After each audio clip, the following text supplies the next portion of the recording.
Hello guys, अस्सलाम वालेकुम। आज हम कवर करने जा रहे हैं 10th स्टैंडर्ड का चैप्टर नंबर 15 जो कि है ते बेसे अहीं।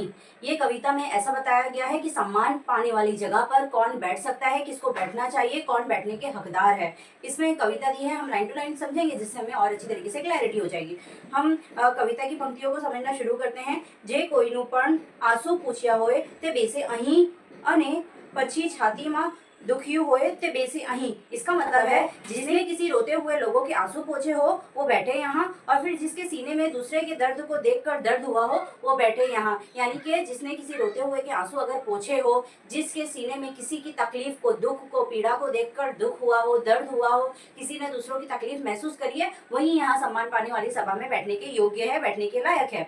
दूसरी लाइन में बताते हैं, जेना सूर्य तपता होए अने मध्यमा ने ते छता कोईना चरणों में झुक्या होए ते बेसे अहीं। यानी जिसका सूरज तप रहा हो, सूरज सर पर हो, फिर भी वो दूसरों के चरणों में झुका हो, यानी कि जिसके पास माल दौलत इज्जत सब कुछ हो, लेकिन फिर भी वो लोगों से नरमी से बात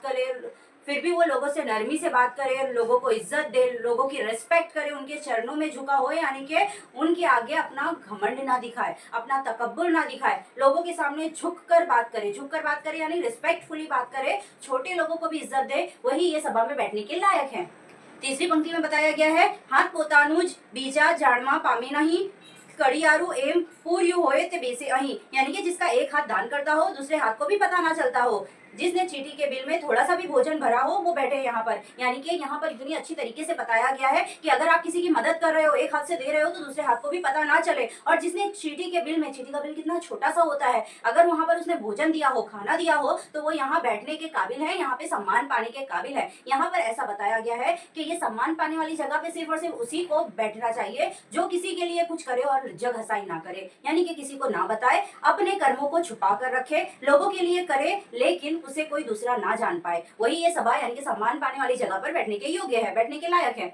उसके बाद वाली पंक्ति में कवि कितना खूबसूरत तरीके से बताते हैं। पंक्ति में कहते हैं, એટલો લાયક ખરું કે હું અહીં બેસી શકું, એટલો પોતાનું પૂછ્યું હોય તે બેસે અહીં।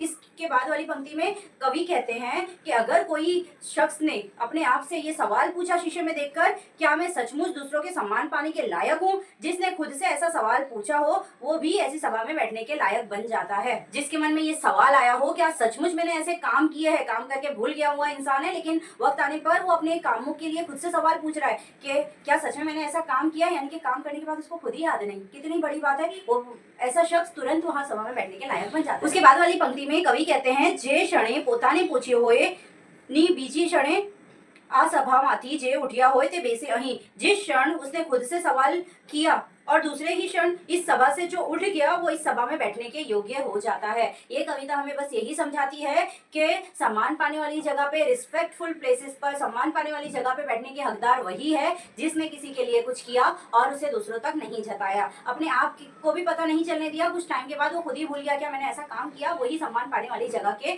लायक होता है। यानी कि करने के बाद अपने कर्मों को जो गिनाए ना, वही सम्मान पाने वाली जगह के योग्य होता है। जिसने चीटियों के बिल में खाना दिया लेकिन उसकी जगह सही नहीं की, सबको बताया नहीं, वही इंसान सम्मान पाने वाली जगह के लायक होता है। जिसने एक हाथ से दिया, दूसरे हाथ को पता नहीं चलने दिया, ऐसा ही शख्स सम्मान पाने वाली जगह के लायक होता है।